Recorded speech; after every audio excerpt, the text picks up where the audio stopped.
Bonjour à tous, bienvenue dans ce nouvel épisode du Distillcast. Alors, je suis accompagné aujourd'hui de Eric Fossard de Liquid Liquid et derrière Cocktail Spirit notamment, Spirit of Japan aussi. Et ensemble, on va dérouler un peu les dernières actualités de la semaine en se basant sur la Distill News 106 qui a été envoyée ce dimanche 28 mai et voilà, qui s'intitule Effet Streisand. Hello Eric. Hello, bonjour à tous, merci pour l'invitation. Et puis moi je la lis de manière très très attentionnée tous les jours. Donc un plaisir de participer. Je te remercie et je suis sûr que tu auras plein d'insights intéressants. Écoute, on va attaquer direct avec des news produits, hein, perd pas de temps. Allons-y. Avec Distillery de Paris qui apparemment va sortir une nouvelle marque qui s'appelle Faubourg et ça sera dispo, donc un gin qui sera dispo apparemment en grande surface et pour 25 euros. Donc J'ai vu top, hein. ça, oui. Mais C'est Faubourg, un- c'était déjà une marque qu'il avait utilisée de mémoire au tout début quand il... Ouais, il me semble aussi, mais peut-être oui, oui, sur les. Je me souviens, ouais, sur les 50, mais bon, là on voit que c'est totalement renouvelé. Et puis si c'est en grande surface et que c'est à un prix compétitif par rapport à des Tanqueray, Bombay et tout, enfin, je trouve ça génial, quoi. Franchement, c'est...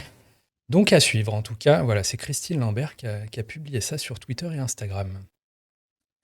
Ensuite, on a Mescal Brothers qui a annoncé qu'il lançait une marque d'alcool de verse qui s'appelle Cultive. Voilà, que l'idée c'est de faire de la qualité, mais sans compromettre non plus le budget, la marge. Et c'est fait via la distillerie Lehmann, a priori, en Alsace, du coup. Donc voilà, ça s'appelle Cultive, à suivre aussi. Donc il y a du gin et de la vodka. Next, et ça, tiens, t'y étais, tu m'as dit tout à l'heure, Oui, on a, ouais, on a le Sotol Noche Luna, donc le Sotol de Lenny Kravitz, qui a été lancé officiellement en Europe cette semaine, enfin la semaine dernière pour être exact.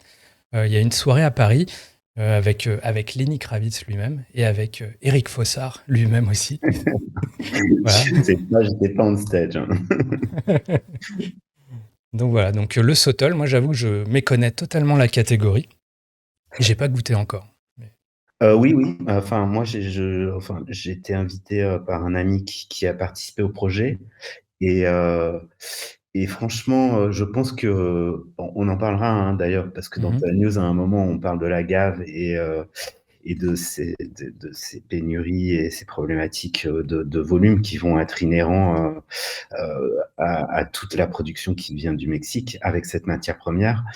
Donc je pense que c'est voué à se développer de plus en plus des spiritueux qui sont hors catégorie, Ouais. tequila, ou mezcal. Le Sotol en fait partie, mais il y a pas que ça au final.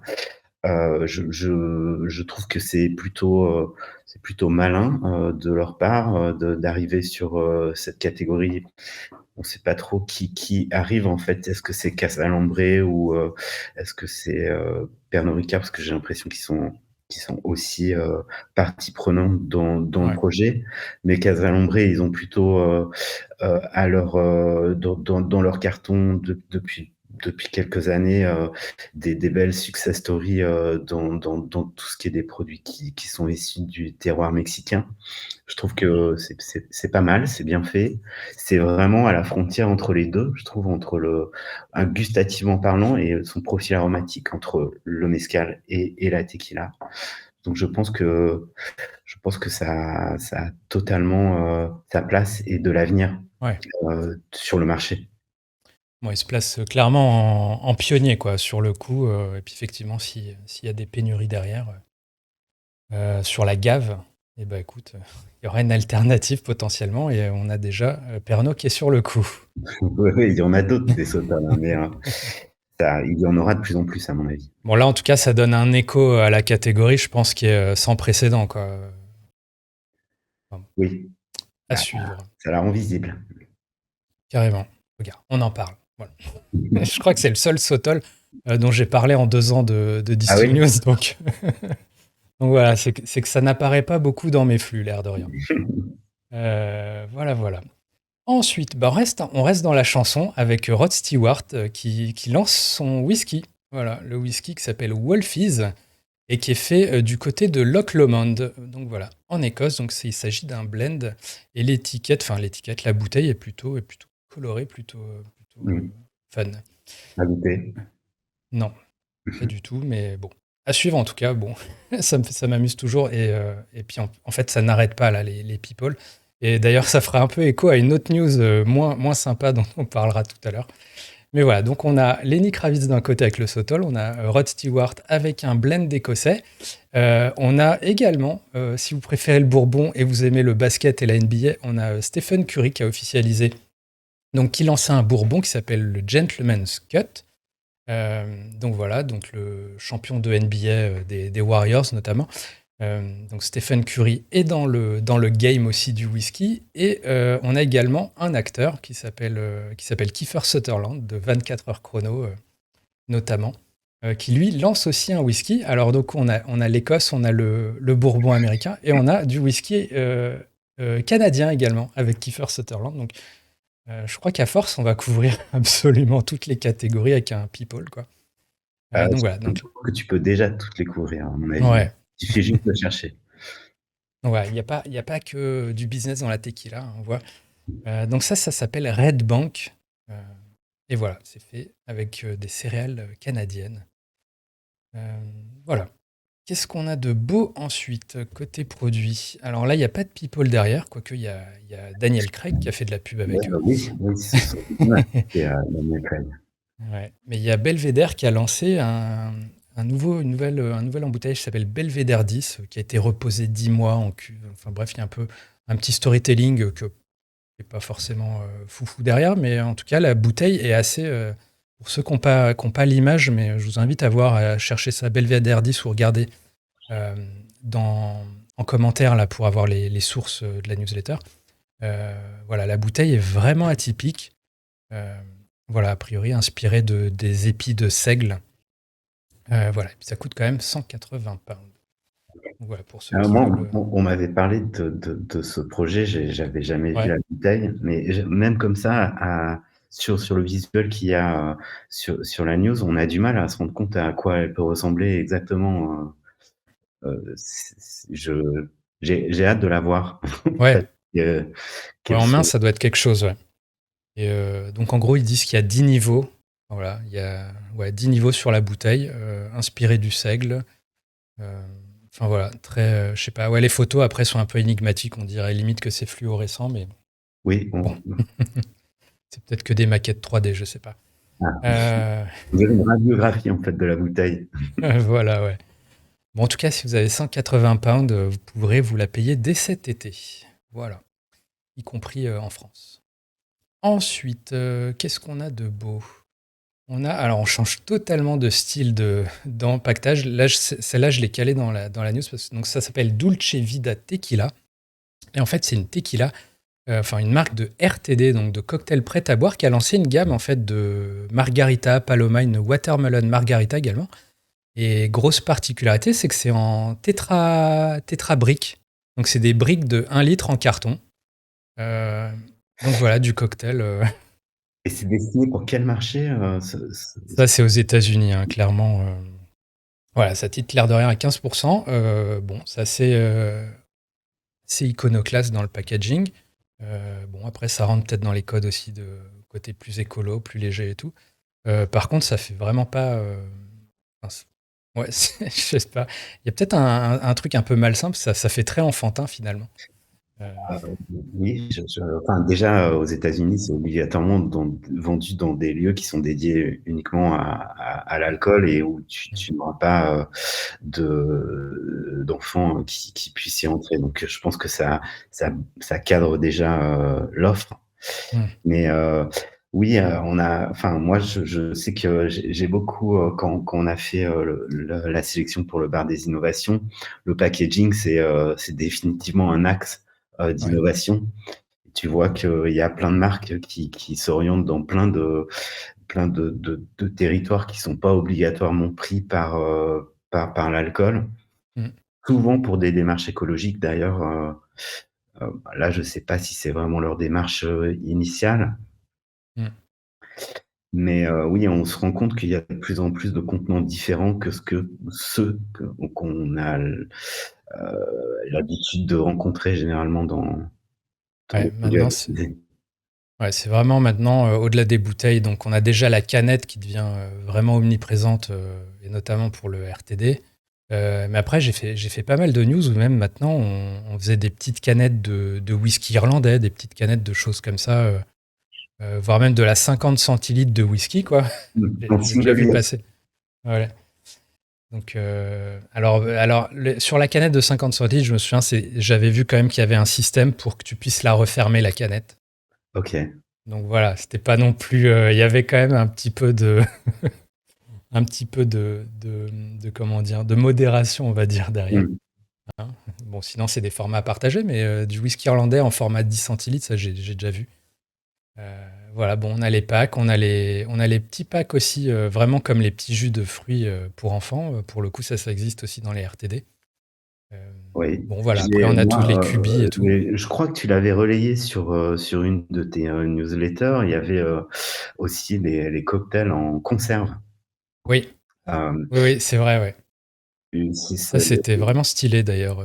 il y en Très, avait, très joli. qui venaient de Chine, Mhm. d'établissements, mais aussi de Hollande, une société qui les on peut pas dire qui les embouteille vu que Mm. c'est dans des contenants différents, mais qui les mettent en vente, dans ce contenant. C'est assez marrant. Ouais.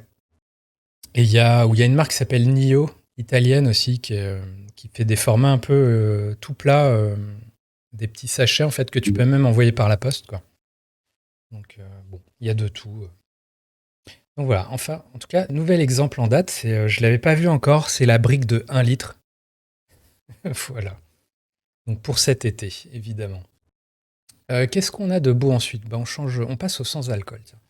Avec une news sur une marque que j'ai découverte qui s'appelle Zero, enfin qui s'appelle Cut Above, et qui propose toute une gamme. Et en fait, là où je trouve ça pas très clean, c'est qu'en fait, donc leur nouveau produit, c'est un whisky, sans guillemets, quoi. Ils mettent ça sans guillemets.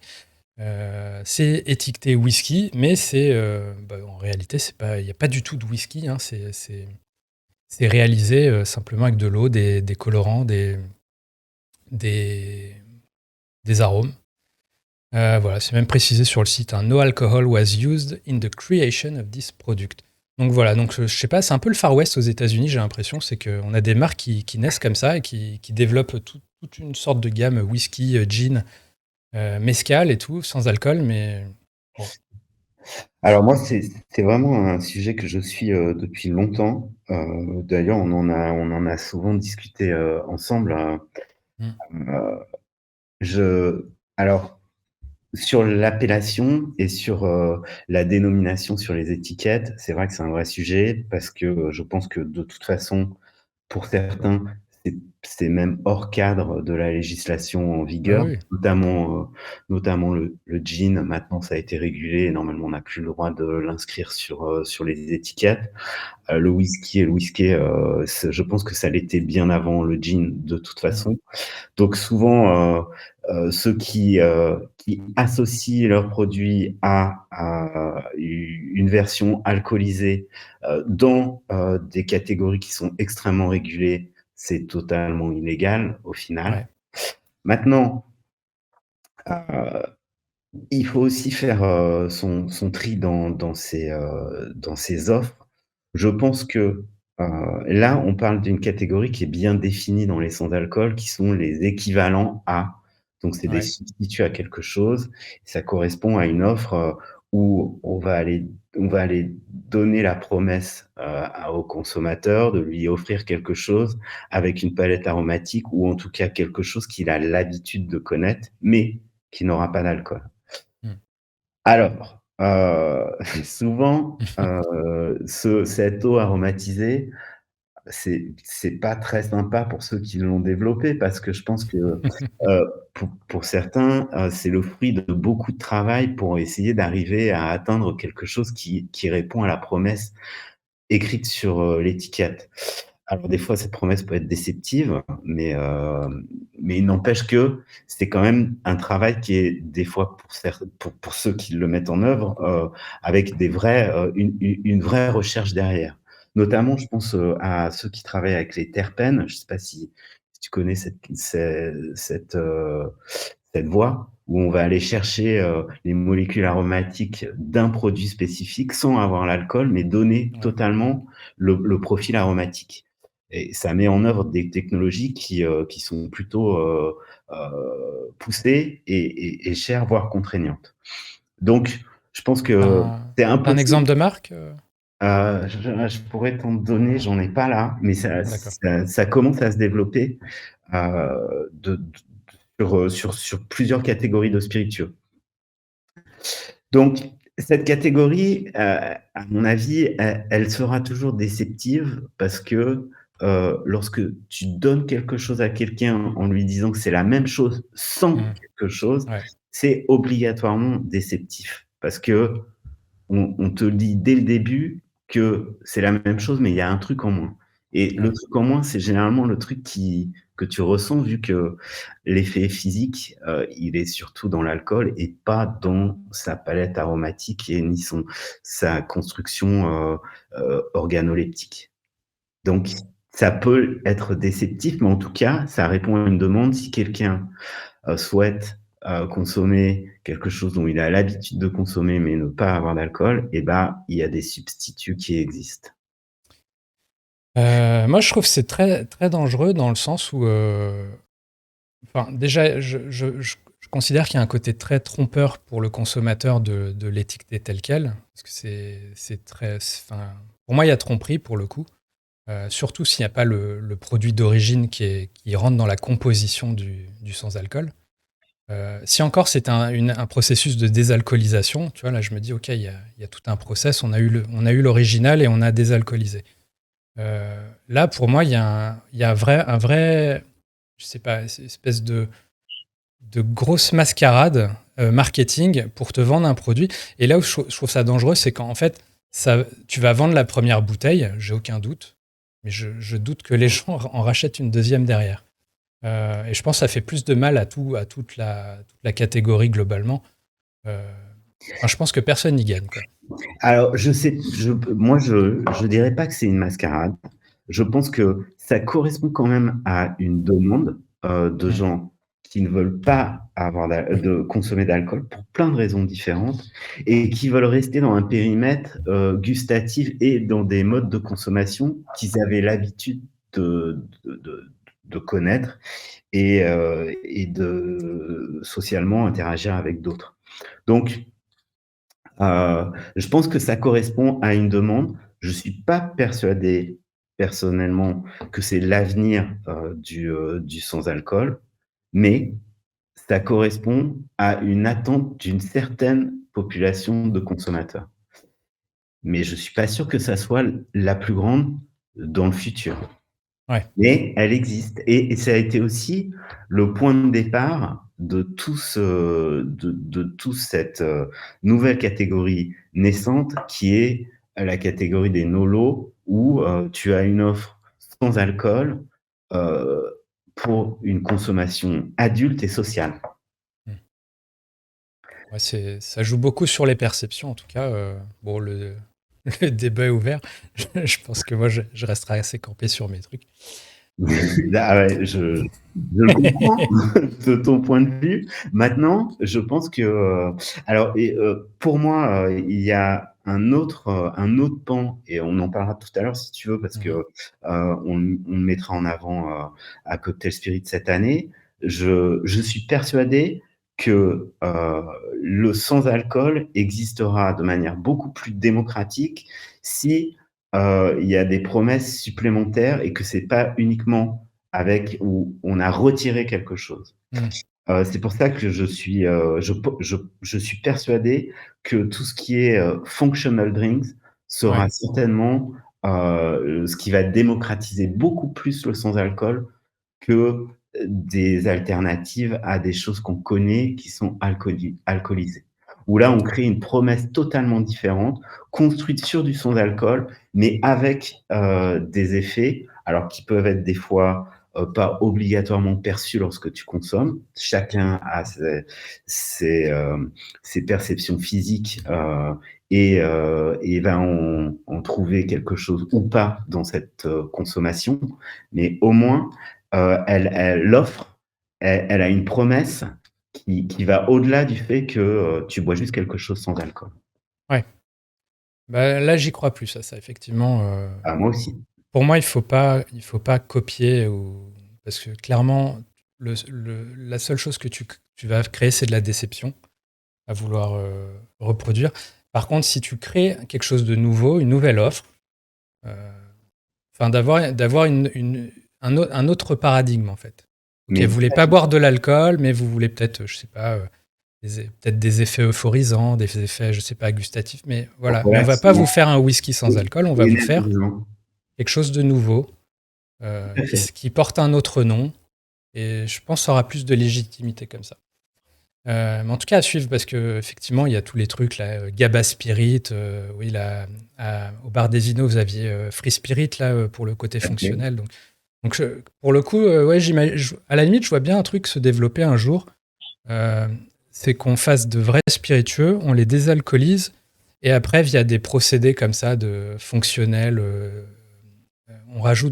on arrive à avoir un peu le meilleur des deux mondes. Le, euh, les effets que certains recherchent, peut-être le côté, la brûlure, entre guillemets, que d'autres recherchent, et le goût que certains recherchent, mais le tout sans tout l'aspect négatif euh, qui est associé à Mais l'éthanol. mais Voilà. il y a un bon exemple, hein, parce que ça existe déjà au final, et c'est une catégorie qui est pas du tout rentrée encore en France, mais je Mhm. pense qu'à terme va arriver. Je pense qu'il y a certainement des problèmes encore de législation, mais la première catégorie qui a été la plus, qui a pénétré le plus le marché grand public, ça a été la bière sans alcool, et ça reste Mhm. encore la bière sans alcool, le premier en termes de valeur et de pourcentage, la première chose consommée en France sur une version non alcoolisée de quelque chose qu'on connaît avec de Mhm. l'alcool. Et tu le vois, enfin, en grande distribution, il y a de plus en plus d'offres Ouais. déclinées sur des marques qui sont soit totalement sans alcool, soit des marques qui vendent de l'alcool et du sans alcool. Et bien Ouais. maintenant, tu as des marques qui, elles, rentrent sur ce marché avec une offre de bière sans alcool, mais avec des vertus et des promesses supplémentaires. Où D'accord. il y a soit des effets euphorisants, des effets énergisants, et on est maintenant dans une nouvelle catégorie qui sont des functional beer. D'accord. Bon, de toute façon, là, c'est un peu comme sur les packaging, l'innovation n'arrête pas, quoi. Ah oui, Il y a les c'est hop water, on va rajouter du CBD, on va rajouter bien sûr, mais ouais, il y en a de plus en plus. et créer des trucs hybrides, mais effectivement, bon. À suivre en tout cas, et c'est bien, il y a le bar des Inos pour, pour Tout à suivre ça fait. chaque année. Il faut revenir et Et en découvrir. voilà. Bah, je te propose qu'on poursuive. Bien sûr. Allez, en tout cas, ce chapitre sans alcool n'est pas clos dans l'absolu. On aura l'occasion d'en reparler, je suis sûr. Petit shoot-out pour Maison Ferrand. Donc Maison Ferrand qui est partenaire de Disty News là, sur quelques numéros, simplement avec un petit focus sur le Ferrand Dry Curaçao, voilà, qui arrive avec une nouvelle mouture, avec un nouvel ingrédient. On en reparlera bientôt dans Disty News, évidemment. Mais voilà, l'occasion de rappeler qu'il y a aussi le classique, si vous voulez vous faire des Mai Tai, des margaritas et tout, c'est une option excellente, le Ferrand Dry Curaçao. Bref, petit rappel. Ensuite, qu'est-ce qu'on a de beau? Bah tiens, on passe aux news business, qui va faire écho à pas mal de choses qu'on s'est dit juste avant, avec toutes ces collabs. Et en fait, il s'avère que Addiction France poursuit Dom Pérignon pour sa collaboration avec Lady Gaga. Voilà, qu'elle trouve comme bah, de la publicité déguisée, un peu trop incitative, un peu trop fun, quoi, tout simplement. Tout ça sera plaidé. Alors donc ils attaquent là, c'est dans Vitisphère, là ils en parlaient. Mmh. Euh, et tout ça sera plaidé en janvier prochain. et en même temps qu'une autre affaire qui est la collab entre Olivier Roustan de chez Balmain et Chivas, donc une marque de Pernod Ricard, donc voilà, qui fait maintenant avec Lenny Kravitz aussi des choses. Donc voilà, ce que je trouve intéressant dans l'article aussi de Vitisphère, c'est qu'il se demandait, il se posait la question, mais est-ce que Addiction France va maintenant attaquer tous les partenariats, ne serait-ce que, je sais pas, DiCaprio qui est partenaire, ou je sais pas, qui investit dans les champagnes Telmont, ou là on a Brad Pitt là qui fait du rosé, qui maintenant fait du gin aussi. Donc est-ce que à terme on va voir tout ça attaqué? Ah, alors, juste si je peux Mmh. intervenir, Ouais, c'est bien sûr. en fait, il y a 2 sujets, dans ça. C'est pas la même chose quand, une célébrité investit et développe, sa marque ou s'associe avec quelqu'un pour développer sa marque et est, copropriétaire ou propriétaire d'une marque. Mmh. Ça, c'est pas attaquable par la NPA. Tout le monde, a le droit, de, décider, de son entrepreneuriat et de Ouais. faire, ce que bon lui semble. Où c'est problématique avec tes 2 exemples, nommés dans l'article, c'est quand une marque, va frapper à la porte d'une célébrité pour s'associer avec cette célébrité Mmh. et mettre en place une campagne de publicité ou de communication, ou autre. Et là, c'est là où ça devient plus border parce que, là, ça tombe totalement, dans le spectre de la loi Evin et la réglementation est assez étroite, dans ce domaine. Pour Mmh. l'international, c'est pas un souci, mais pour la France, c'est un sujet. Ouais, Mais ouais. c'est pas la même chose quand une célébrité lance sa marque ou quand une marque va chercher une célébrité pour promouvoir sa marque. Ouais. Et là, ces exemples, ce sont des célébrités qui ont été contactées, payées pour promouvoir une marque. Ouais.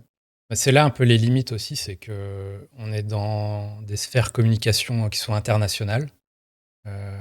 Bon, on est en France, mais en même temps, on est ouvert sur le monde et du coup, on les voit passer.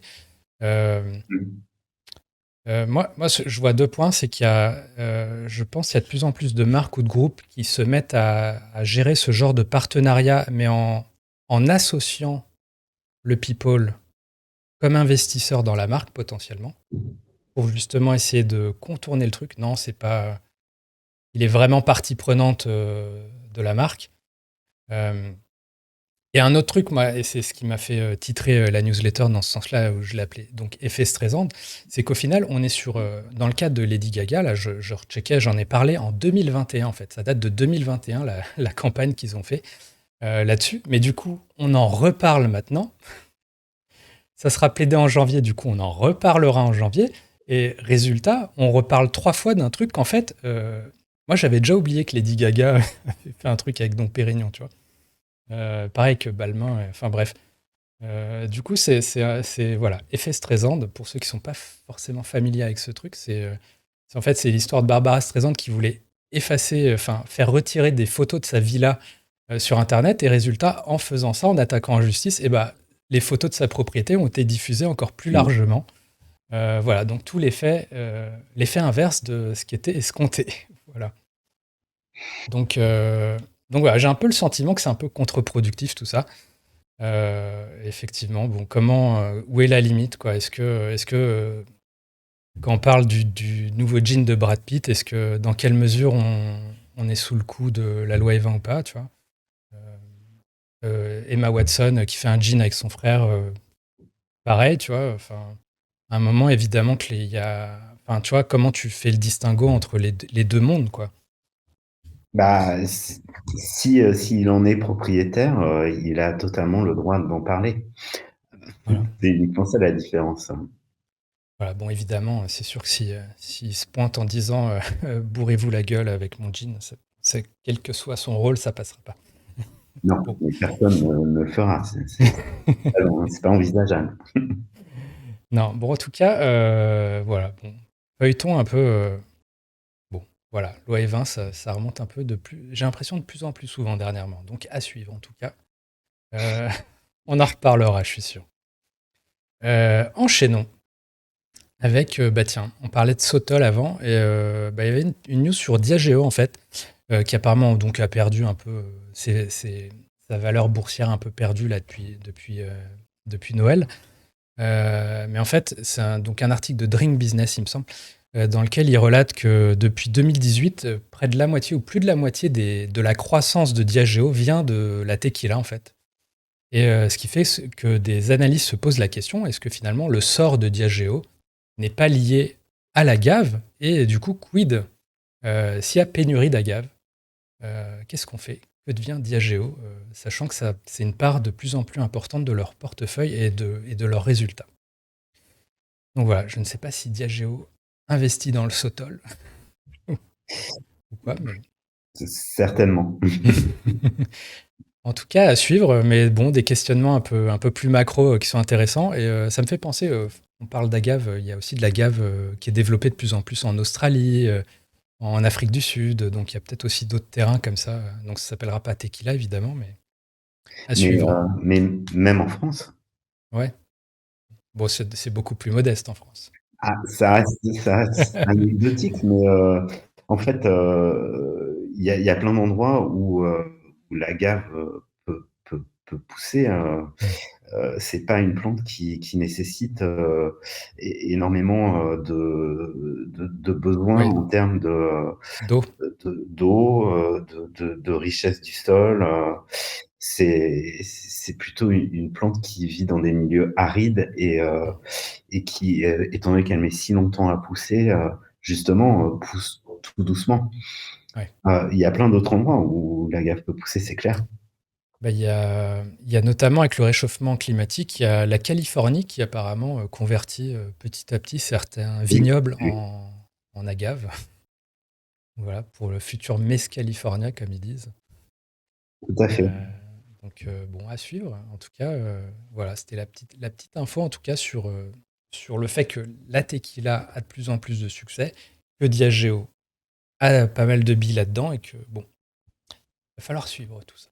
Mais je pense que le constat, hormis, je l'ai lu cet article, c'est clair que après, pour une société comme Diageo, être dépendant d'un seul pays sur la moitié de sa production et de son chiffre d'affaires, ça peut être dangereux certainement. Mais c'est surtout, ça prouve que les spiritueux à base d'agave deviennent extrêmement consommés parce que Ouais, si souvent on avait tendance à dire que c'était les États-Unis qui prenaient totalement le marché, mais là ça va au-delà des États-Unis. Cette catégorie, elle est devenue totalement globale et elle est très consommée. ouais. Bah, il y a Teremana qui s'est associé avec Mast Jagermeister justement pour la distribution plus globale. L'un des datas que j'avais donné dans la newsletter, c'était aussi que bah, finalement la tequila, en termes de valeur en tout cas, en volume j'imagine peut-être pas, mais en termes de valeur du moins, c'était passé devant le whisky américain, et que l'IWSR entrevoit même que la tequila en valeur soit plus forte, soit number one quoi, aux États-Unis, devant la vodka même, d'ici la fin d'année. Donc il y a clairement un truc. Je pense que bon, c'est encore plus modeste en Europe, mais Oui, clairement, ouais. mais c'est quand même beaucoup plus présent que ça ne l'a été dans le passé. Ouais, C'est maintenant une catégorie de spiritueux connus et qui rentrent dans le périmètre du consommateur grand public. Avant, c'était quand même très anecdotique, ah oui. la tequila et encore plus le mezcal. Mm. Mais il y a, ouais, bah, je pense un bon indicateur, c'est qu'on voit des palomas un peu partout maintenant. Tout à fait. De Voilà. plus en plus. Donc il y a quelque chose. Donc voilà pour le petit chapitre agave. Qu'est-ce qu'on a de beau ensuite? On a, tiens, en parlant de distribution, récemment avec Franck Penard de PWP Agence, j'avais un échange, donc on parlait de tout ce phénomène de people et tout. Et finalement, il y avait une question qui s'entrouvrait, c'était que finalement, les people créent leur marque, investissent dans des trucs, et peut-être qu'à terme, en fait, ils vont juste passer outre tous les systèmes de distribution classiques et ils vont tout gérer eux-mêmes. Ils gèrent leur com eux-mêmes via leurs réseaux sociaux, ils ont leur marque et peut-être qu'à terme, ils vont même distribuer eux-mêmes. Et en fait, dans la foulée finalement de cette réflexion, je vois apparaître Didi Direct. Donc c'est Puff Daddy ou Didi qui a lancé en fait son propre circuit un peu de distribution en ligne avec un site qui s'appelle donc Didi Direct qui permet aussi bien aux consommateurs qu'aux détaillants d'aller savoir où est-ce qu'ils peuvent trouver la vodka Ciroc du rappeur ou sa tequila. Donc voilà, donc peut-être un premier pas vers quelque chose de plus global au niveau des vedettes. Voilà. Voilà, je sais pas si tu as un regard particulier là-dessus, mais je trouve vraiment intéressant la disruption qui est un peu Je sur les pense que modèles. c'est aussi, quelque part inévitable, Mm. à un moment, s'ils rentrent dans ce business, de la production. La production, c'est un pan, de ce business, mais la distribution, sans distribution, il y a pas de production. Ouais, Donc, il faut aussi gérer la distribution. ouais. Bah, c'est juste que c'était le sentiment qu'on passe d'un modèle où c'est assez compartimenté. Tu vois, tu as un producteur, tu as des distributeurs, tu as des vendeurs. Et en fait, maintenant, tu peux limite être producteur, gérer ta distribution en direct parce que tu as un site web, parce que tu peux faire des colis toi-même, tu vois. En gros, et puis voilà. Enfin, la semaine dernière, j'étais avec Julien de Bacaé. Bacaé, au final, ils distribuent eux-mêmes. Bon, c'est plutôt francilien comme réseau, Mmh. mais voilà. Ils sont pas avec un distributeur. Donc, bon, ça change. Donc voilà, Didi Direct, ça s'appelle. Peut-être à suivre. Ensuite, petite news, Drinks Co, donc le site, je précise, c'est le site, qui a cessé ses activités. Donc voilà, si vous vouliez commander des choses sur Drinks Co, l'aspect cave en ligne, ex-Uvinum, eh ben, ça n'est plus possible. Voilà, il y a un petit message qui dit que ça c'est fermé. Voilà, petite info comme ça. Ensuite, on revient au sans-alcool pour dire que Stoli a fait un premier investissement stratégique justement dans la catégorie du sans-alcool avec une marque qui s'appelle The Pathfinder, qui est en fait une espèce d'amaro à base de chanvre fermenté, distillé, plein d'épices différents, botaniques. Voilà, tu me disais hors, hors antenne que c'est Oui. peut-être une sorte de Fernet Branca sans Ah, alcool. c'est comme ça qu'il a vendé. Moi, je l'ai découvert aux États-Unis, à New York, hein, parce que je crois que c'est produit dans la région de New York. C'était très local, mais oui, c'était marrant. Le caviste l'a, l'a conseillé comme un équivalent du Fernet Branca sans alcool. Et la bouteille, son étiquette, c'est assez, Hmm. c'est un peu tout ce que tu aurais pas le droit d'écrire sur une bouteille d'alcool normalement. Ça parle beaucoup au code Un peu de, pharmaceutique. de la frontière entre l'alcool et le médicament de la fin du 19e. Hmm. Et c'est pas mauvais gustativement parlant, ça tient la route. Ça a beaucoup de puissance et c'est aromatiquement complexe avec Ouais, de l'amertume. Donc ça marche bien. Euh, je trouve que c'est c'est pas bête comme offre et c'est un functional. Donc il y a une d'accord. promesse supplémentaire à l'intérieur. Ok. Avec le chanvre ou avec d'autres choses, je sais pas si. Racines, herbes. Ok. En tout cas, ça, je suis plus réceptif à ce genre de produit, clairement, qui pour moi Il crée doit y quelque avoir que chose dur, c'est de pas nouveau. possible. Ouais. Et gustativement, effectivement, tout ce que j'ai pu goûter en sans-alcool, qui était plus proche des amers, des choses comme ça, je trouve que c'est systématiquement le plus réussi. Voilà. Oui, alors, mais quelque part, c'est aussi normal, hein, parce Ouais. que l'amertume, elle tient dans la macération, elle n'est pas nécessairement extraite dans la distillation.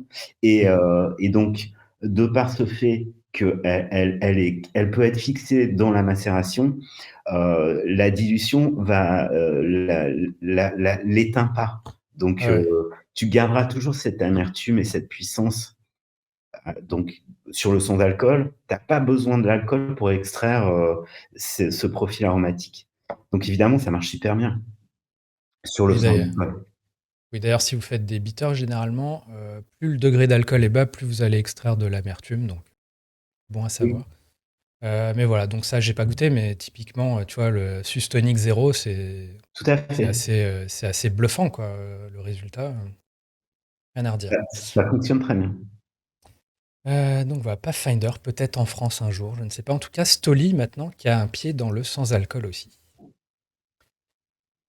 Qu'est-ce qu'on a de beau ensuite? On passe aux news un peu plus producteurs, tout simplement pour dire que Kilchoman, donc distillerie qui fait du whisky tourbé, met un pied dans le rhum maintenant, puisqu'ils ont acheté en fait un terrain à la Barbade et ils ont eu leur autorisation pour bâtir une distillerie là-bas. Donc il y aura du rhum, donc ça s'appelle le Barbados Rum Project. Donc Kilchoman, le fondateur de Kilchoman qui est derrière ça, et voilà. Donc du rhum à venir en provenance de la Barbade par Kilchoman. Voilà, la grosse news distillerie de la semaine. Ensuite, on revient à Diageo, tiens. Diageo, donc, bon, on parlait d'Agave tout à l'heure. Sinon, ils ont un pied maintenant dans l'aluminium. Voilà. En gros, ils investissent dans une usine pour recycler, reproduire, je crois, jusqu'à 400 millions de canettes par an, qui leur serviront justement donc, pour tout ce qui est cocktail RTD, notamment Gordon's Tonic et bière Guinness. Donc voilà, donc Diageo qui est présent aussi sur l'aspect développement durable, comme tous les groupes finalement, qui investissent pas mal aussi dans le packaging. Ensuite, on passe aux news bar et on se rapproche petit à petit de notre chapitre cocktail spirit. Mmh. Simplement, j'ai vu deux études coup sur coup là, une de Drizzly et une autre, j'ai oublié d'où elle sort, de Kantar, qui simplement nous disent toutes les deux conjointement finalement, que mauvaise nouvelle pour les bars pour le coup, c'est qu'apparemment de plus en plus les habitudes de consommation vont vers le faire des cocktails à la maison plutôt que dans les bars. Raison invoquée évidemment, l'inflation, ça reste moins cher de se faire des cocktails à la maison. Mais aussi au-delà de ça, c'est qu'aussi on parlait de sans alcool juste avant, c'est qu'il y a aussi toute la génération Z qui est plus encline, je sais même pas comment on dit, À consommer moins d'alcool. voilà, consommer moins d'alcool. Donc ça, l'un dans l'autre, fait que, alors j'aime bien la formule, c'est staying is the new going out. Mmh. Voilà. Donc je sais pas, toi qui es bien dans le cocktail, bien dans le bar, est-ce que toi, peut-être, as des insights, peut-être du terrain directement? Bah, alors, Drizzly, c'est vraiment un curseur américain, Ouais. hein, en tout cas cette partie. On avait tendance à dire que ce plutôt à la maison que, hors de chez soi, c'était plus nous, au final, et c'était Mmh. surtout dû, au post-Covid. Et ben, on se rend compte qu'aux États-Unis, au final, aussi, Ouais, alors qu'ils avaient quand même une culture du going out beaucoup plus forte que la nôtre, hein. Les Anglo-Saxons, ils ont plus tendance à aller, sur les dans des établissements que, que nous. ouais, Heu, mais quand on regarde un peu, il y a des causes à effet qui sont assez, flagrantes. Si le RTD se développe autant aux États-Unis, c'est obligatoire que, on va aller moins dans les établissements. Si, l'accès cocktail se fait, à la maison et qu'on consomme de plus en plus de canettes et de cocktails prêts à boire à domicile, c'est obligé qu'on sortira moins. Donc, ouais. et le RTD à l'heure actuelle, il est drivé par le marché américain, australien, allemand. Mais le gros du marché, c'est quand même les États-Unis. Donc, si ils consomment en canette, chez eux, c'est pas pour consommer, heu, en prémisse, dans des établissements. Ouais. Donc ces curseurs, ils sont logiques au final, Ouais, j'avais pas vu l'élément RTD, mais effectivement, ça va de soi, ouais. Au-delà de l'inflation et tout, tout est de plus en plus quali et accessible, donc bon. oui. Et évidemment, surtout aux États-Unis où l'offre, elle est incroyable quand tu es dans des magasins. C'est- Elle est de plus en plus étoffée, oui, c'est clair. Ça n'a rien à Avec voir. même des offres locales Mm. au-delà des grandes marques en RTD, de bars ou de collabs assez, assez anecdotiques pour nous, mais qui ont un sens pour la région ou la ville dans laquelle ils sont déployés. Ouais. Si on devait voir les choses un peu de manière peut-être plus positive pour les bars, c'est que le RTD peut aussi être une solution au fait qu'on a des soucis de main-d'œuvre. Bon, peut-être que le RTD peut aider les bars dans ce sens-là, mais bon, je digresse un peu. Non, bah, il faut pas. Enfin, je pense que les bars, ils ont tout, ils vont évidemment qu'ils existent et qu'ils vont encore exister. Je pense que Je pense que c'est plus dans des lieux qui étaient certainement beaucoup plus mainstream, avec une offre beaucoup moins quali, qui vont avoir des problématiques de flux et d'avoir vraiment une clientèle pérenne dans ces établissements-là, parce que c'est clair que la concurrence, maintenant, elle n'est pas à l'établissement à côté, c'est le consommateur qui va plus dans ce type d'établissement full stop. Je pense qu'il Ouais, est plus là la problématique. Des bars qui sont plus haut de gamme avec une offre différenciante, plus qualitative, avec une expérience dans l'établissement, eux, ils ont toutes leurs raisons d'être. Et enfin, quand tu vas dans des établissements aux États-Unis, quand tu vois la queue qu'il peut y avoir devant certains bars et que tu te dis qu'ils sont prêts à faire la queue pendant presque 1 heure pour rentrer dans un établissement, c'est qu'il y a encore une volonté d'aller dans les bars. Sinon, ouais, il n'y aurait pas de queue. Donc, ça dans existe le... encore. C'est juste que le mainstream, il a une concurrence qui n'est plus, dans son segment, mais qui est plus chez eux, quoi. C'est clair. Ouais. En tout cas, à suivre, hein, ça n'a pas remplacé, hein, évidemment, encore, mais bon, il y a quelque chose. De manière plus positive, ensuite, on a un article du New York Times qui nous explique que le QR code, qui était très populaire post-Covid pour le côté sans contact, eh ben, il est de plus en plus délaissé parce que justement, les gens, eh ben, ils trouvent ça plus convivial de passer commande à un être humain et pas un QR code. Donc voilà, il y a peut-être dans le sens de les gens veulent quand même du service quand ils vont dans un bar, c'est pour cet aspect-là. Ça, on ne l'a pas encore remplacé à domicile. Voilà. Oui, bah, c'est une bonne nouvelle quelque part quand même. Voilà. Donc le QR code apparaît de moins en moins utilisé. Donc voilà, la nouvelle positive dans le lot. Euh, on arrive ensuite à une petite news award, simplement pour dire que le Class, le magazine dédié au bar qui est britannique, qui a fait ses Class Bar Awards 2023 cette semaine, ou la semaine dernière plus exactement. Ok. Voilà, donc simplement pour dire c'est le Scofield à Manchester qui a été élu meilleur bar d'Angleterre Ouais, j'ai vu. ou de Grande-Bretagne. À Londres, c'est le Satan Whisker. Et on a quoi? On a comment il s'appelle? Ian McPherson de Panda Son qui a été élu bartender le plus innovateur. Oui.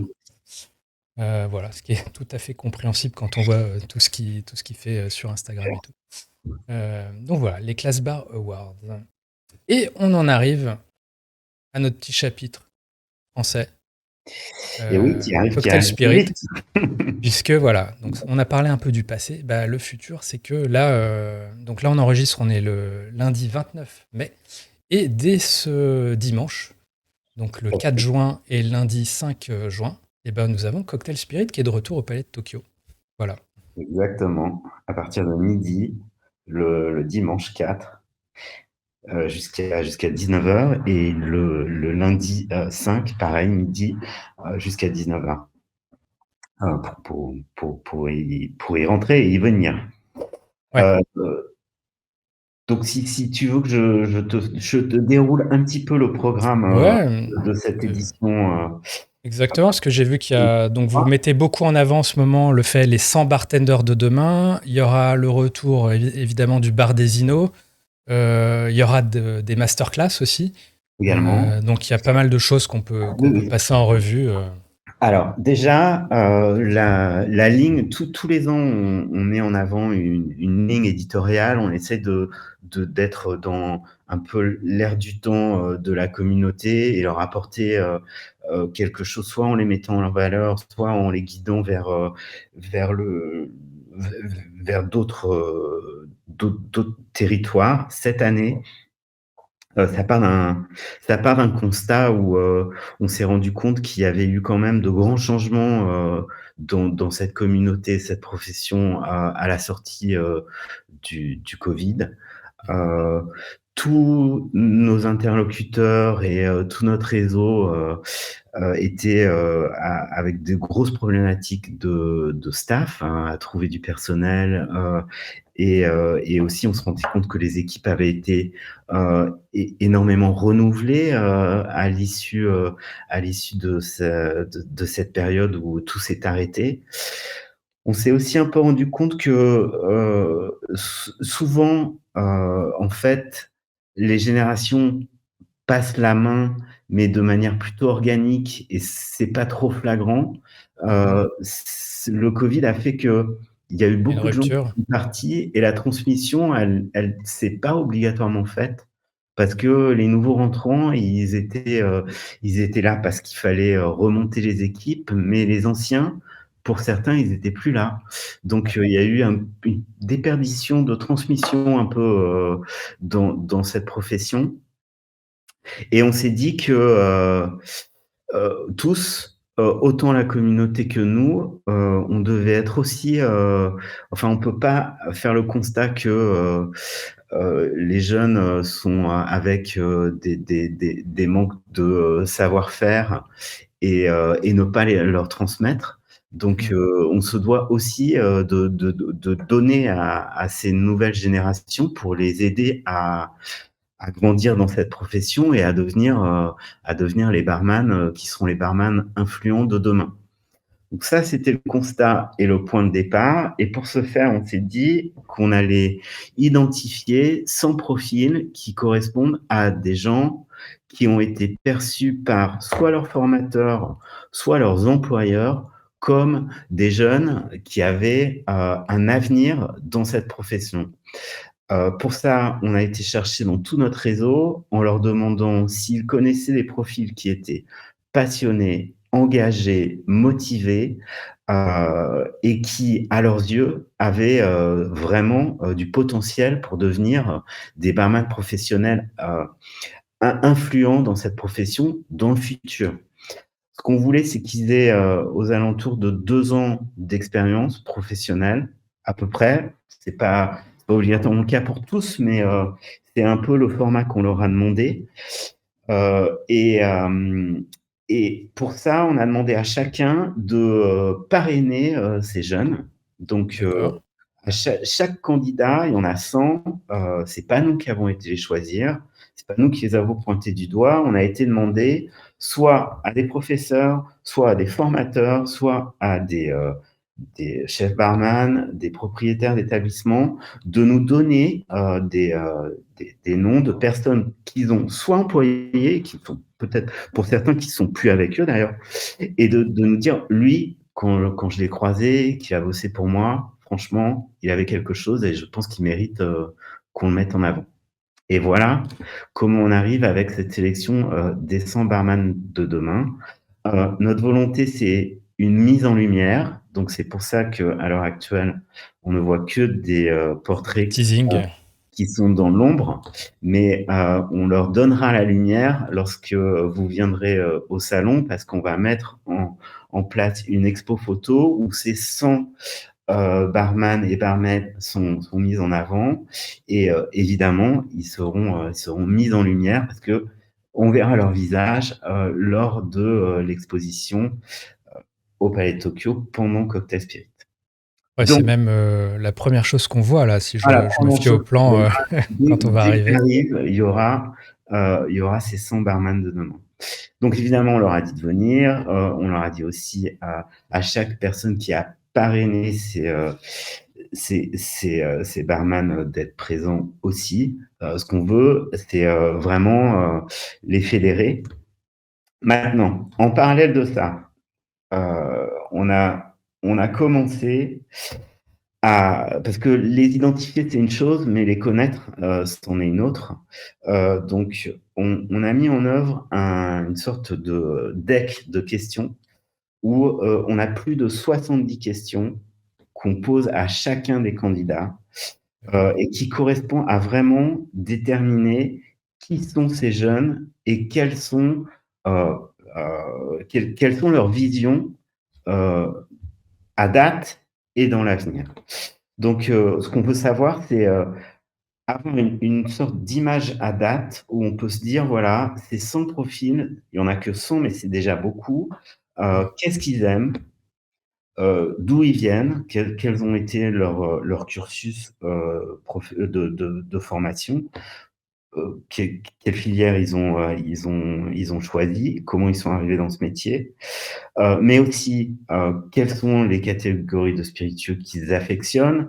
Quels sont, les cocktails qu'ils affectionnent? Quelles sont leurs sources d'informations? Où est-ce qu'ils vont chercher leurs infos? Quel type d'infos ils vont chercher? Enfin, il y a plein de questions qui correspondent vraiment à eux et eux, en tant que professionnels, pour les comprendre, les cerner et aussi, anticiper leurs besoins. De sorte que, à l'issue de cet exercice, on crée vraiment un groupe et Mmh. auquel on va leur faire, on va essayer de leur donner des choses. C'est pas D'accord. juste, faire un groupe et les mettre en avant, c'est faire un groupe et leur transmettre et leur donner, des choses que nous, on peut avoir facilement accès, mais aussi tous ceux qui ont participé à identifier, ces profils pour leur donner, des accès, des infos, des connexions qu'ils n'auraient pas obligatoirement et les fédérer en un groupe, de sorte qu'ils se sentent, faire partie d'une communauté à part entière.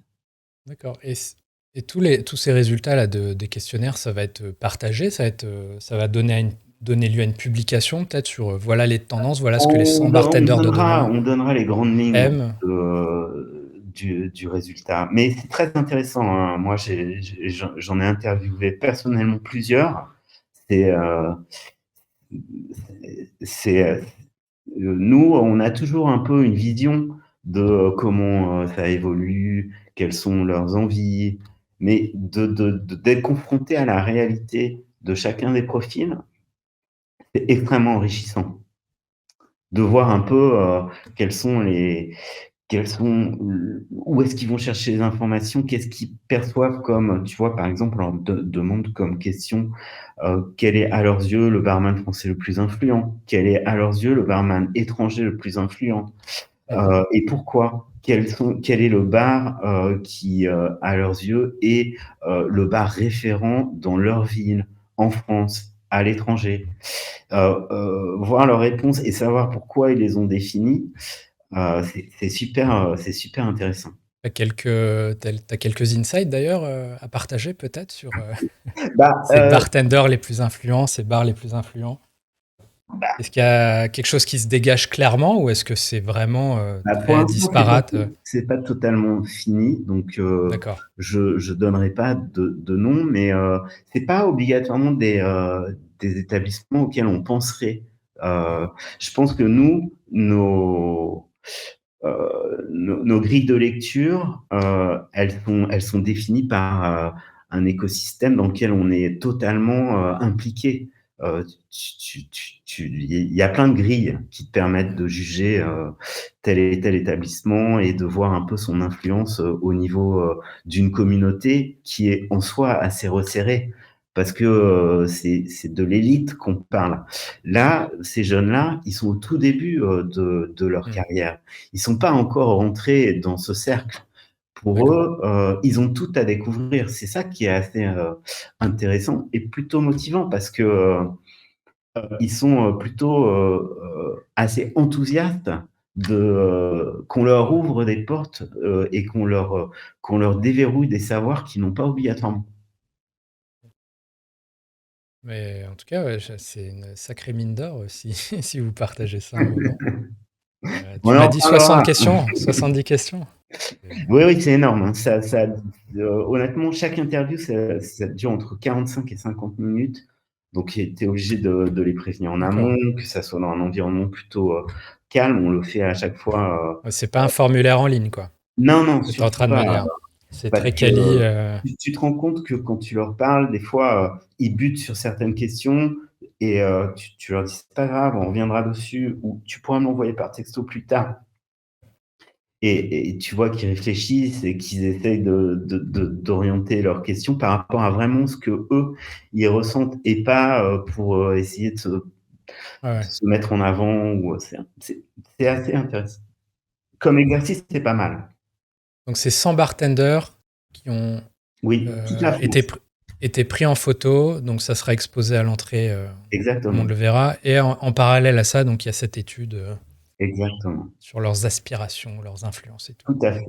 Donc ça, c'est la première chose que vous allez pouvoir découvrir à Cocktail Spirit lorsque vous viendrez très prochainement. Après la deuxième mise en avant, c'est quelque chose dont on a parlé tout à l'heure, c'est le bar des innovations.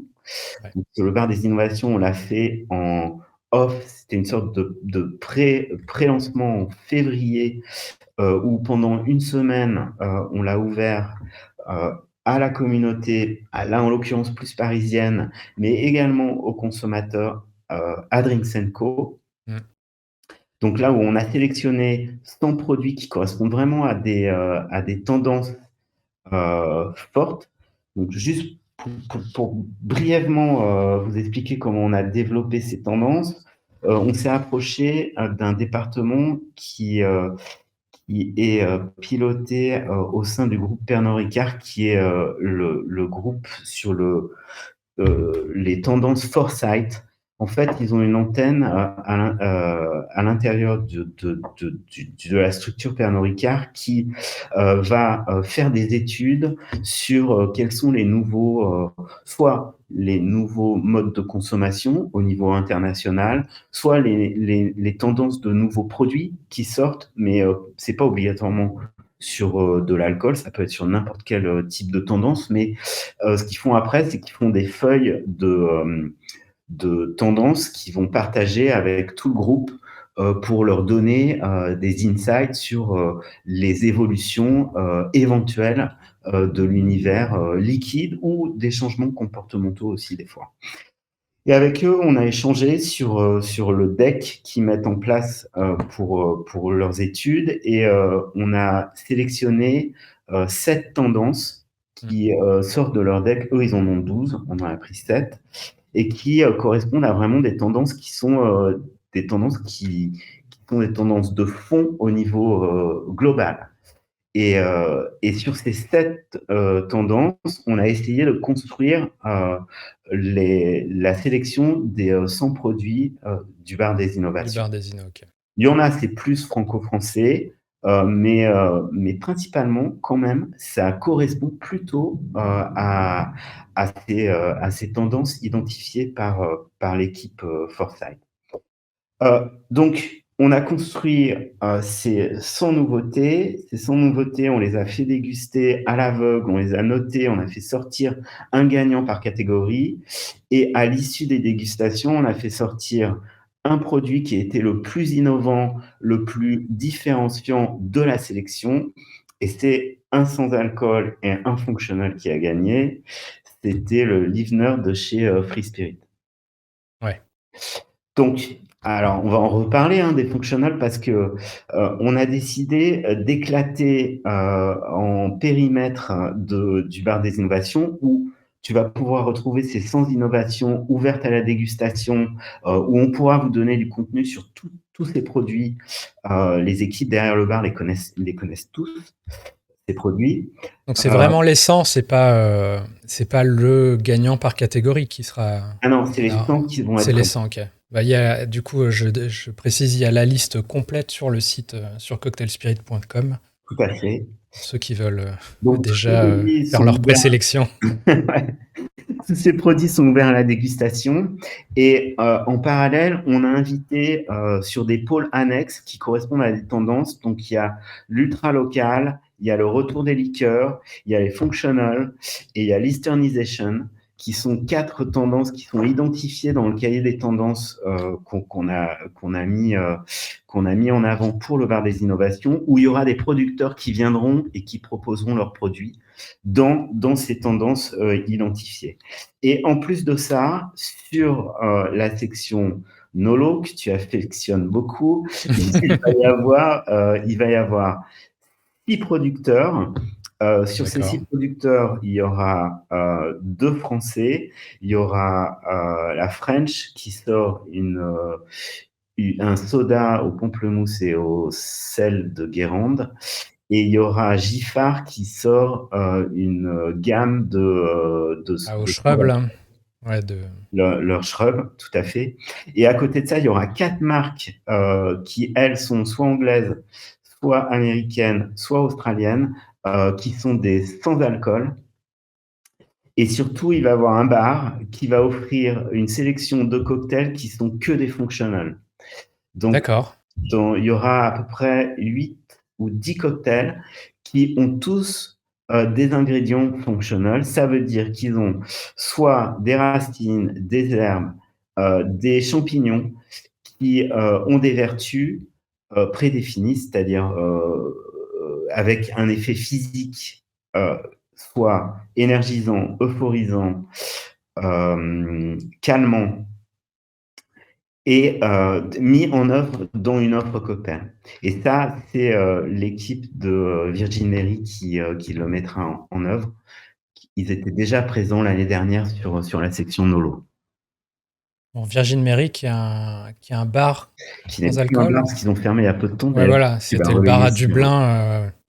Ok. Tout à fait. Donc maintenant, c'est un bar itinérant, entre guillemets. Exactement. Je te parlais du chat tout à l'heure, je crois qu'il apparaît. Donc ils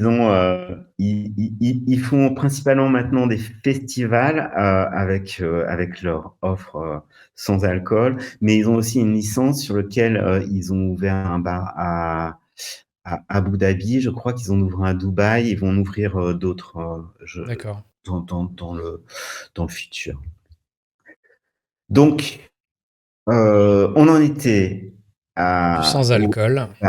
sans alcool. Donc ça, c'est toujours toute cette section qui est satellite au bar des innovations. Après, vous allez retrouver des marques qui viennent et qui s'expriment soit en déployant leur portefeuille de marques parce qu'ils sont distributeurs, soit en prenant la parole au nom de la marque parce qu'ils sont producteurs. Donc, vous avez, comme tous les ans, un cocktail spirit. Cette année, il y a une dernière nouveauté, c'est que nous sommes associés avec la Campari Academy pour développer la prise de parole des conférences sur le bar rouge. Le bar rouge sera cette année au cœur du salon. Donc, ce sera pas dans une salle annexe, mais ce sera vraiment tout Ici, au si je ne centre du m'abuse. salon. Alors, il va y avoir 2 particularités cette année. C'est que pour les gens qui sont présents au salon, ils devront être munis d'un casque audio. Alors, les Anglais appellent ça the silence disco. En fait, c'est juste que pour capter votre attention, vous devrez avoir un casque comme tu as actuellement ceux qui seront en Wi-Fi. Donc ça, ce sera la manière de pouvoir participer aux conférences, mais également, et ça c'est une première, on l'a jamais fait dans le passé, elles seront retransmises live en streaming et également pour les retrouver après, elles seront enregistrées. D'accord. Ça sera diffusé où, du coup, en streaming? Sur YouTube ou sur... Sur YouTube. Ok. On passera le lien, je pense qu'on te le communiquera également. D'accord, sur une chaîne Cocktail Spirit. Ouais, avec Campari Academy. Ah d'accord, ah oui, bah oui, Campari Academy, ils ont leur plateforme déjà. Alors, cette année, la sélection, elle est faite en 2 niveaux. Déjà, on l'a co-construite avec Monica Berg. C'est elle qui va être le Maître de cérémonie, maître de maîtresse. cérémonie, qui va conduire toutes les conférences. Monica, on la connaît bien, elle nous connaît bien aussi. Déjà, Monica, elle a présenté il n'y a pas si longtemps, c'était en 2019, juste avant d'ouvrir Thayer Elementary. Mais surtout, Monica et Alex ont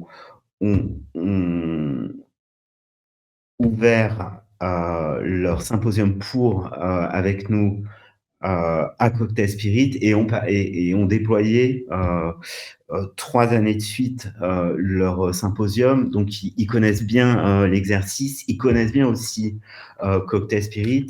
Et Monica, c'était un peu un choix simple Mmh. à co-construire la sélection avec elle parce que elle avait une vision assez précise et claire de c'est quoi le bar rouge et comment on déploie. Tout en sachant que avec Monica, on a vraiment mis en avant euh, cette volonté de transmission et cette volonté de coller un peu aux attentes et à cette nouvelle génération qu'on a été essayé de fédérer et d'aller mettre en avant avec les 100 barman de demain. Donc elle part sur deux directions.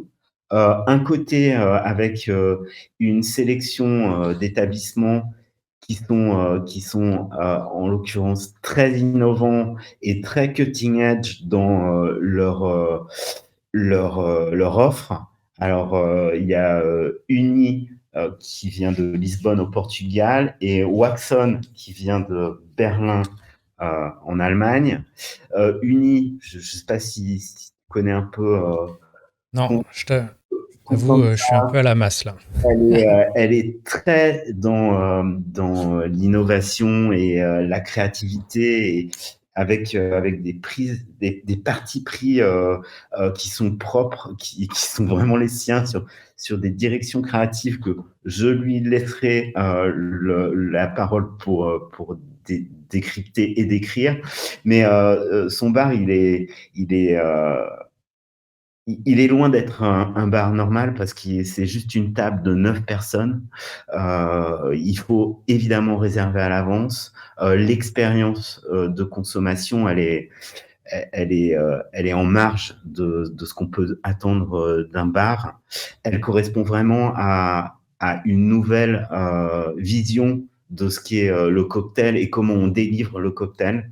Donc tout est centré autour d'elle, puisque c'est elle qui crée, c'est elle qui sert, et cette expérience se fait autour d'elle.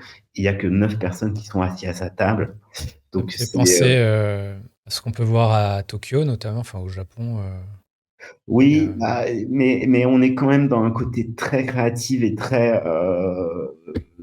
En fait, je pense, j'en discutais avec Monica, c'est vraiment un peu comme la haute gastronomie hmm, et où on va vraiment chercher l'expérience plus que. Enfin, l'expérience est liée au moment et le moment est lié à l'expérience. Et Monica, elle dit que ça correspond aussi beaucoup aux attentes de la nouvelle génération de consommateurs qui va moins dans les établissements, mais cherche une expérience forte lorsqu'elle va dans un lieu comme celui-là. Euh, pour Waxon, c'est différent parce que Waxon, c'est alors quelqu'un qui va apporter beaucoup de créativité, beaucoup de nouveautés dans son offre, mais avec des déploiements qui sont de l'entrepreneuriat avec peu d'investissement parce qu'il a ouvert son propre bar et pourtant il a un background avec des techniques très poussées, avec de l'outillage très coûteux. Et bien c'est pas sûr. le cas de son établissement, mais son offre est très en ligne avec cette tendance. Donc très créatif ces deux-là. Et les deux autres, en termes de bar, c'est Eric Lawrence et Alex D'accord. Freza. Eux, ils ont été choisis parce que leur offre, elle est beaucoup plus classique et elle est beaucoup plus dans l'expérience et les attentes que tu peux avoir d'une offre où le client est vraiment centré dans l'expérience de l'établissement. On est plus sur le côté accueil, hospitalité de l'univers du bar que dans la créativité et chercher à être extrêmement différenciant et décalé dans son offre. C'est de l'expérience et c'est un peu le classicisme de cet univers du bar à cocktail. Donc ces deux-là, c'est plus pour ça qu'on les a choisis. Alors après, on a voulu également avec Monica donner une dimension un peu plus contenue, où on allait apporter d'autres choses que juste un déroulé de bar et apporter de la nouveauté à l'expérience de conférence du bar rouge, chose qu'on a rarement fait dans le passé. On a toujours été dans une sélection de bars et moins dans un contenu où on va apporter quelque chose de spécifique à notre population Auditoire. visiteur. Donc, C'était un peu le cas de Symposium, non? Finalement, voilà, tu vois, sur, c'est un peu dans cette vibe, mais où le contenu correspond plus aux attentes de la nouvelle génération. En tout cas, c'est comme ça qu'on essaye de l'amener. Donc, tu as Jacques Muirhead qui, lui, vient de Mad Academy, où lui, il va apporter plus son savoir sur l'importance de justement éduquer et former la nouvelle génération et comment, dans l'univers de la gastronomie, ils ont essayé au mieux de s'approcher des attentes de la nouvelle génération. Lauren Copt, elle est plus dans la communication et, et la mise en avant des chefs et des bartenders. Et elle, sa conférence, elle sera axée sur comment les acteurs peuvent prendre la parole et reprendre la main pour créer la valeur de leur identité et de leur établissement. d'accord. On va avoir après Maria Cannabal. Elle va nous apporter plus de l'insight sur avoir un focus sur une équité dans le rapport homme-femme et s'assurer que la communauté met en avant toute la communauté féminine de cette profession et la revaloriser. Et ce sera son topic de conférence. D'ailleurs, petite question parallèle à ça, dans tes 100 bartenders de demain, c'est quoi la proportion entre Alors, on va essayer de hommes-femmes, trouver une parité parité? dans les profils. Je suis pas, j'ai pas le décompte exact. Je suis pas sûr que la parité soit totalement acquise, mais on a tout fait pour. D'accord. Et le dernier, Daniel Wodi, Wadi. lui, il va venir et il sera plus là sur donner des tips, des conseils sur des techniques et des recettes basiques mais un peu oubliées. Donc lui, il va être plus sur apporter du contenu et du contenu qui est plus technique Ouais. à l'audience. J'ai l'impression que c'est peut-être aussi très axé mindset, comment rendre l'expérience la plus mémorable pour ton client ou ce genre de choses.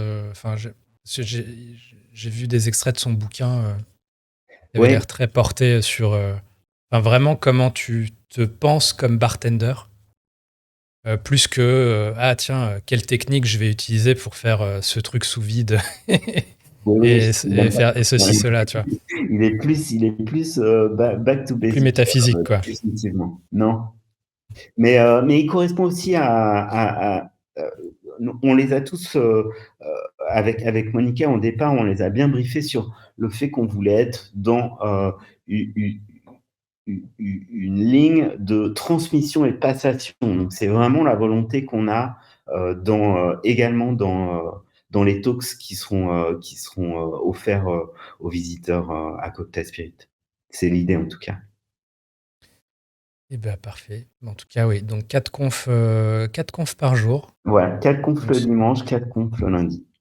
voilà, elles font. Alors, je vois les créneaux, c'est des espaces d'1 heure, mais elles font quoi, 50 minutes Elles font aux ça alentours de enchaîne. 45 minutes. On a essayé ce qu'on aimerait beaucoup, c'est qu'il y ait un vrai échange. Donc, que chaque personne qui viendra faire sa présentation pourra être présente à l'issue de la présentation et échanger avec les gens. D'accord. Qu'il y ait des vraies relations humaines. Ok, il n'y a pas de Q&A pendant le. Il y en aura aussi, il y en aura. Ok, d'accord. Ok, bon, du coup, un mix de choses plus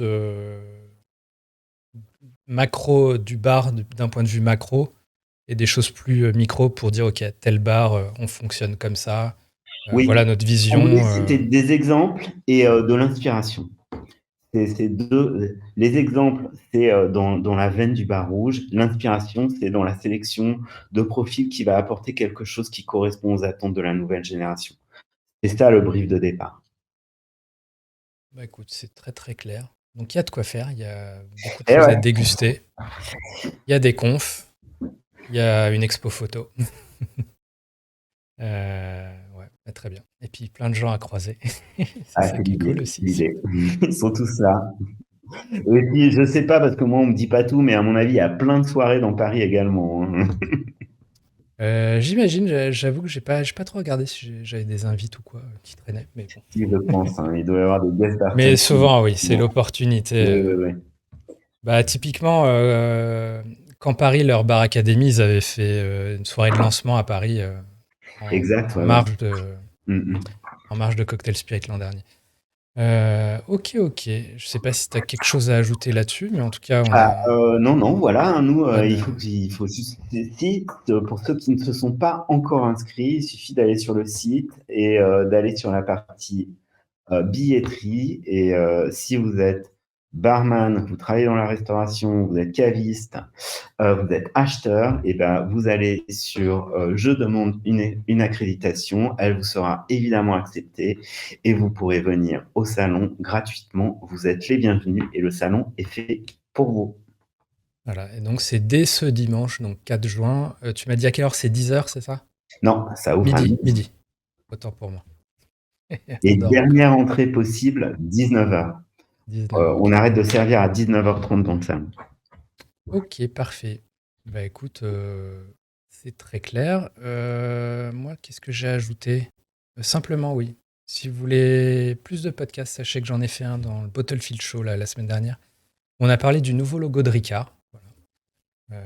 Petite parenthèse. Et puis voilà, si vous voulez retrouver toutes les sources de toutes les news qu'on a évoquées aujourd'hui avec Eric, vous pouvez retrouver ça évidemment sur distillnews.fr. Je vous invite évidemment à vous abonner si ça n'est pas déjà fait, à liker cette vidéo, à liker ce podcast.